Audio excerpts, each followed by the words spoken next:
Thanks for joining us on Arirang News. I'm Kim Da-mi in Seoul. Leaders of South Korea, Japan, and China held their first Trilateral summit in more than 4 years, broadly seeking cooperation in 6 areas from the economy to people-to-people exchanges. North Korea notified Japan that it plans to launch a space rocket carrying a satellite sometime between today and June 4th. The regime designated 3 areas where debris will fall. Hangang Campus Song Festival, a singing competition between college students, returned here in Seoul over the weekend as part of efforts by the city to revive the good old college song contest. For the first time in 4.5 years, South Korea, Japan, and China held a summit today. South Korea is the host nation this time, and the main 3-way discussion has just wrapped up. For more on this, we have our Kim Do-yeon at the presidential office over in Yongsan. Do-yeon, what do we know so far? I mean, that's right. Just a few moments ago, the 3 leaders, President Yoon Suk-yeol, Japanese Prime Minister Fumio Kishida, and Chinese Premier Li Chang, wrapped up their main 3-way discussion at Cheongwadae. While the details of the talks have not yet been released, we do know going into the discussion that President Yoon Suk-yeol, as the host of this time around, emphasized 3-way cooperation to tackle global issues together. Take a listen. 오늘날 우리가 직면한 영내와 글로벌 차원의 여러 도전 역시 3국 간의 소통을 촉진하고 협력의 지평을 확장하는 새로운 기회로 전환할 수 있다고 생각합니다. 오늘 이 회의가 3국 협력의 새로운 출발과 도약을 기약하는 역사적인 이정표가 되기를 기대합니다.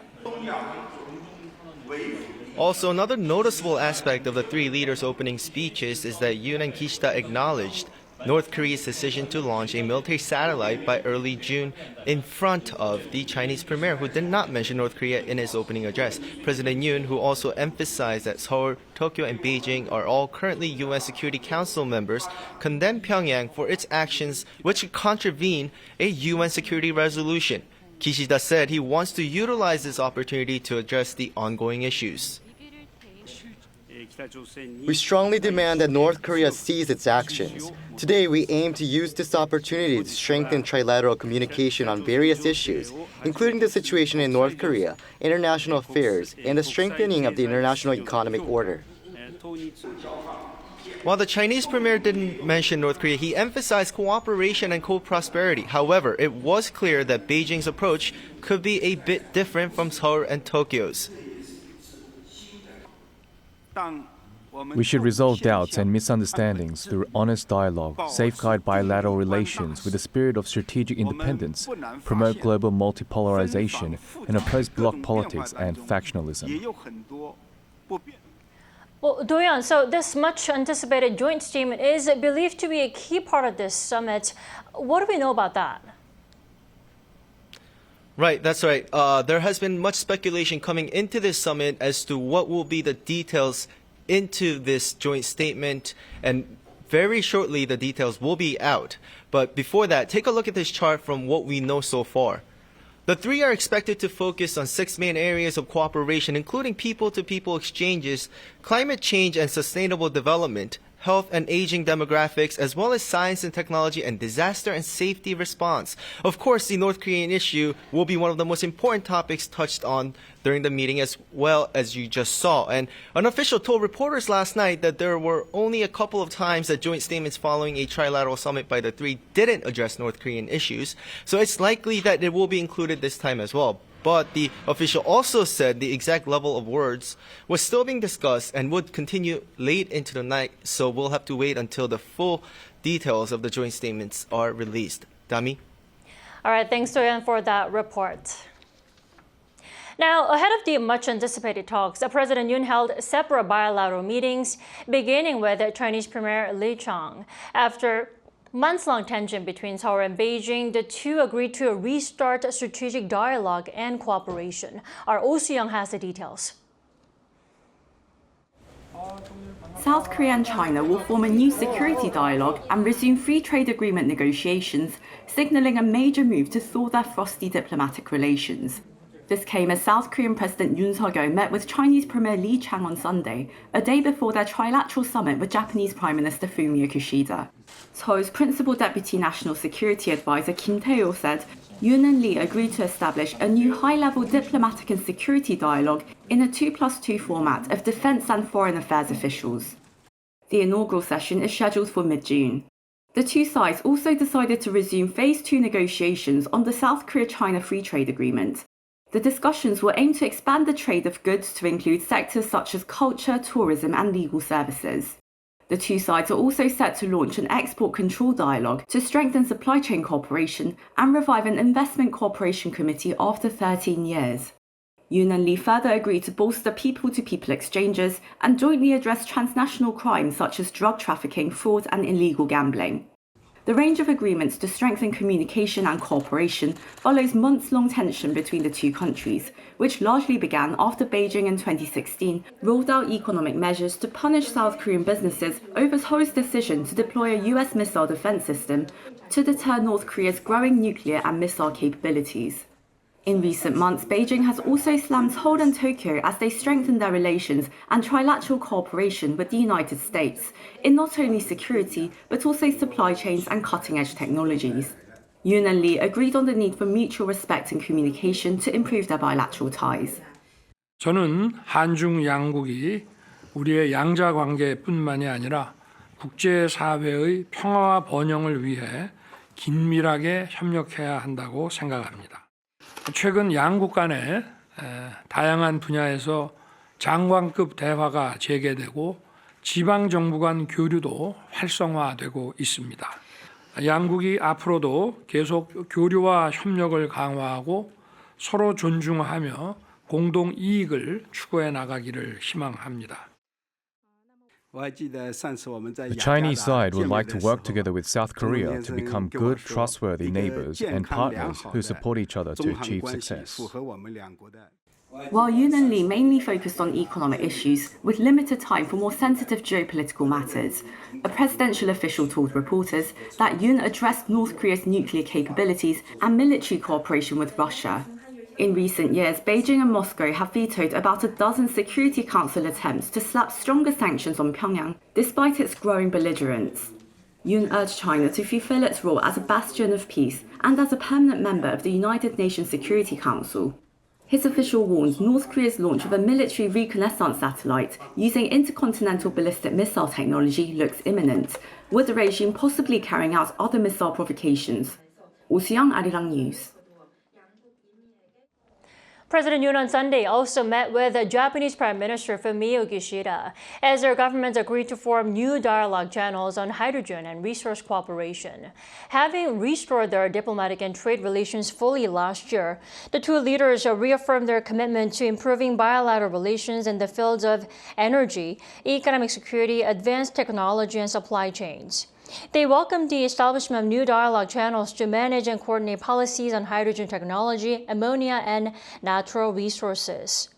During the 50-minute meeting, Yoon also raised the recent controversy over messenger app Line's ownership, saying he understands Japanese authorities had not pressured South Korea as a neighbor to divest its stakes, and said it shouldn't become a diplomatic sticking point. Kishida said Tokyo's administrative guidance was simply a request to review Line's security system due to a serious security breach. He added that the South Korean and Japanese governments have been cooperating well on this issue from the preliminary stage and will continue to do so. North Korea has announced its plans to launch a satellite between today and the 4th of June. South Korean government strongly condemned the North, saying the launch is a provocative act that threatens regional security. Our North Korean Affairs correspondent Kim Jung-seo reports. Another satellite launch warning by North Korea was issued early on Monday. Japan's Coast Guard received an email from the North that it plans to launch an artificial satellite between Monday and June 4th. Pyongyang also gave notice of 3 locations of potential danger following the launch. The projectile will likely fall in one of 3 places, 2 of which are in the southwestern area of the West Sea and 1 in the Pacific Ocean east of the Philippines. Here's what a South Korean military spokesperson had to say about the announcement. North Korea's launch of a military reconnaissance satellite is a provocative act that violates UN Security Council resolutions.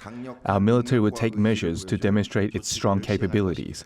South Korea, the US, and Japan are working together in the case of the launch, and South Korea and the US are closely monitoring North Korea's moves.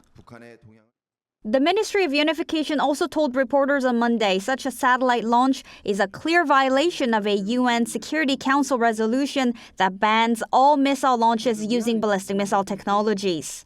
The ministry demanded that Pyongyang immediately halt its illegal satellite launch plans. North Korea previously launched a satellite back in November, which successfully entered orbit after failures in May and August. South Korean intelligence authorities said Pyongyang got help from Russia after the November launch. On Sunday, Yonhap News reported citing a senior defense official that a large number of Russian experts have entered the north to support its satellite launch efforts, saying a launch could be imminent ahead of the Trilateral summit between Seoul, Tokyo, and Beijing. 김정실, Arirang News. South Korea has embarked on its first step to securing leadership in the global aerospace industry. The Korea AeroSpace Administration officially began operation on Monday at its headquarters in Sacheon City in Gyeongsang-namdo Province. According to Chief Administrator Yoon, the agency will focus on shifting government-led space development to private sector leadership. Operations begin with just over 100 staff members, but recruitment is continuing to fill a total of 293 positions at the agency. A roadmap for the creation of an independent aerospace organization was announced by President Yoon in November 2022.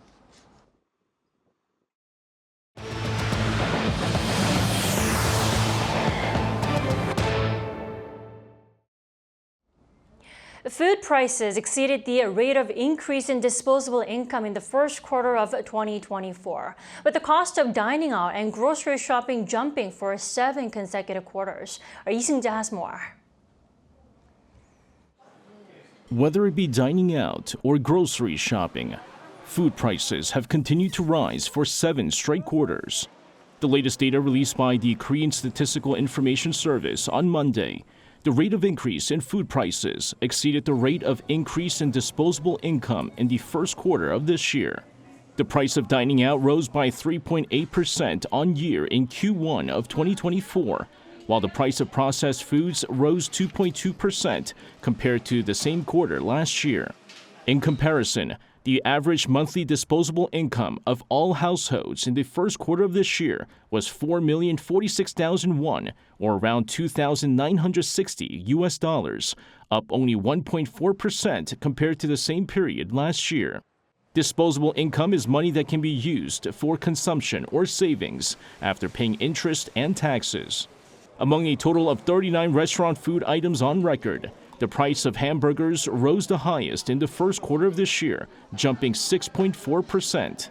That was followed by bibimbap at 6.2%, kimbap at 6%, and naengmyeon, or cold noodles, at 5.9%.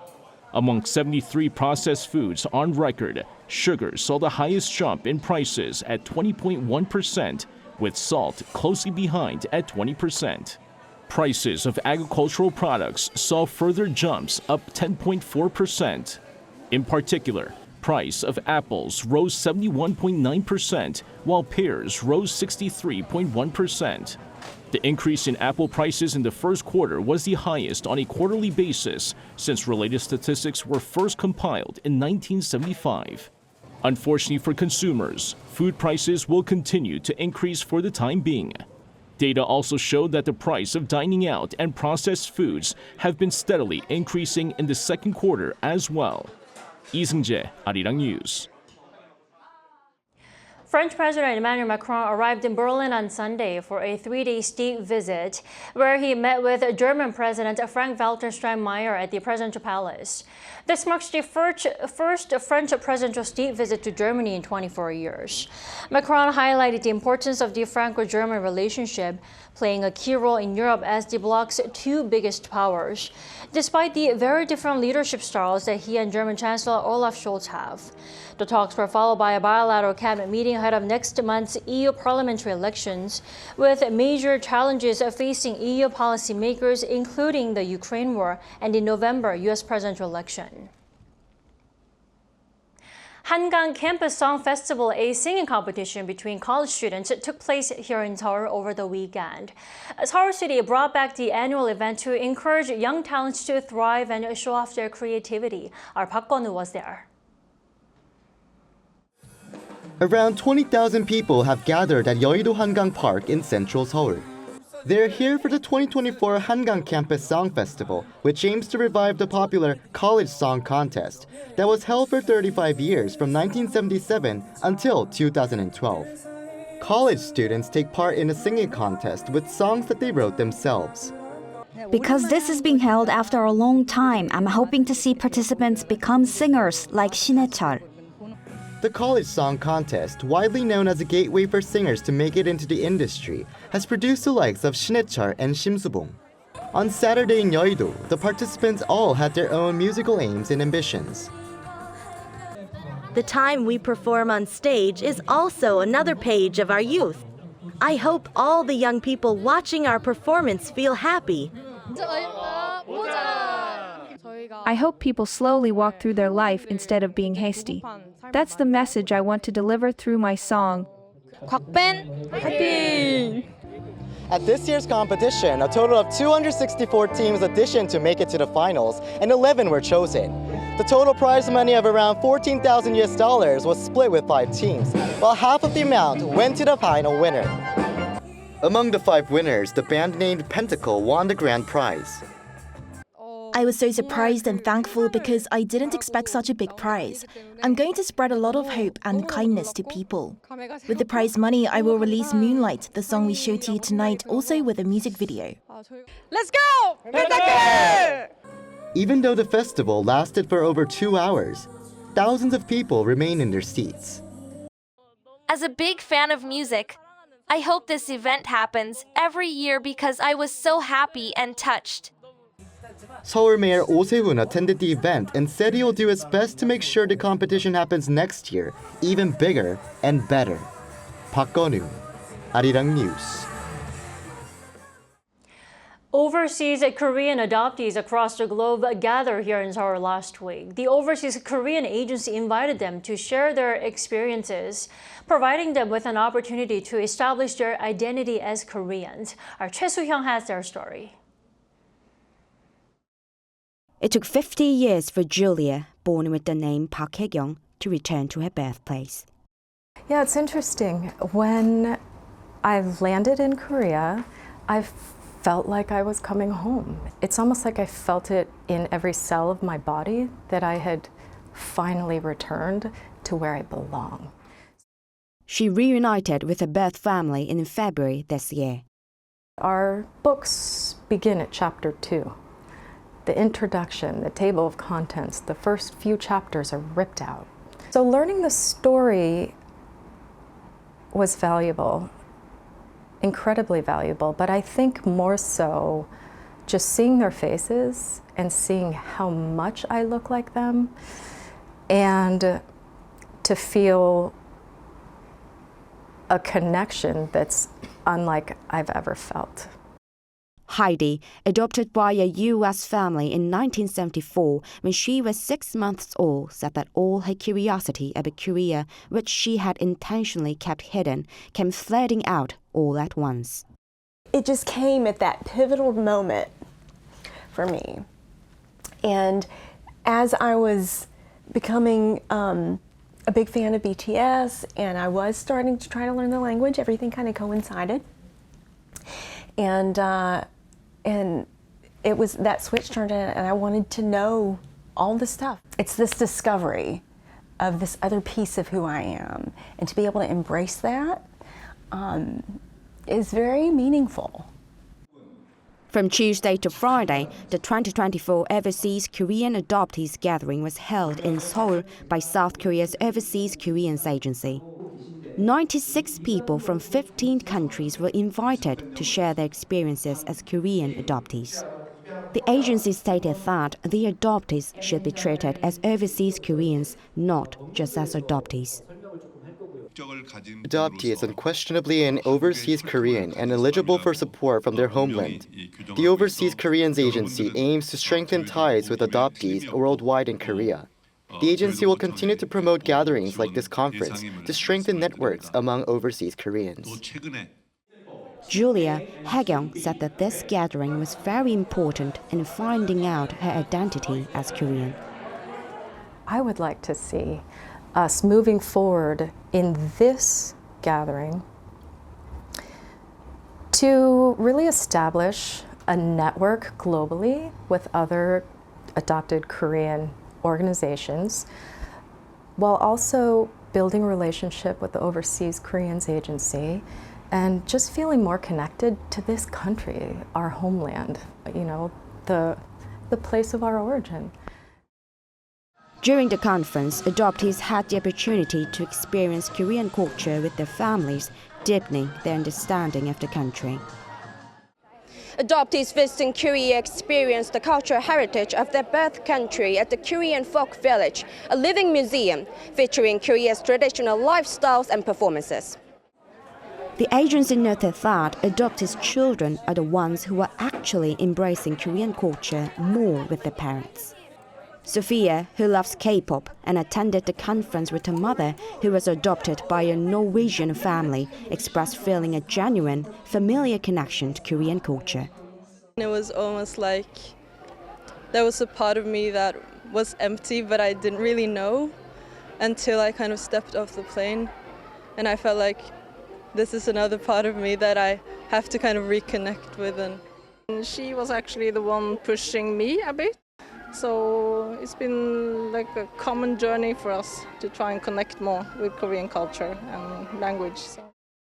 The Overseas Koreans Agency will help these adoptees not only in finding their birth family, but also in embracing their identity as overseas Koreans and passing down this heritage to future generations. Sacheon, Arirang News.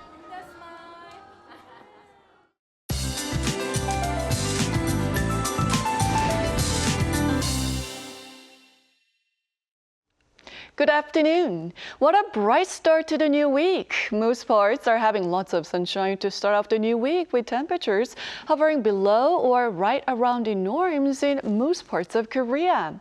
But sunshine is beaming down, boosting UV rays to very high levels during the hottest parts of the day, which is between noon and 3 p.m., so sun safety is a must. Meanwhile, parts of Gangwon-do and Jeju will see more clouds than sunshine today with less intense UV rays. But in brief, pleasant weather for most regions with comfortable temperatures. Central parts of the country are having highs that are 1 to 5 degrees lower than yesterday at 23 degrees here in Seoul and over in Daejeon. Daegu is a couple of degrees lower but warmer in Busan, both topping out at 26 degrees Celsius.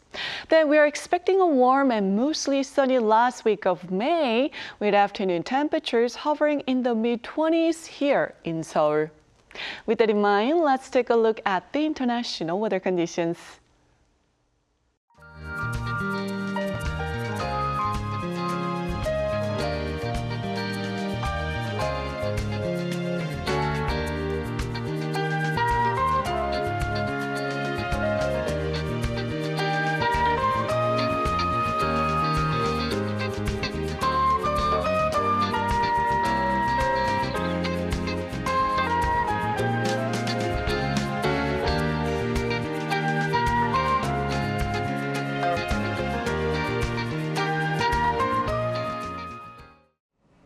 That's all we have at this hour. Arirang News will be back at 2 p.m. Korea time. Thanks for watching.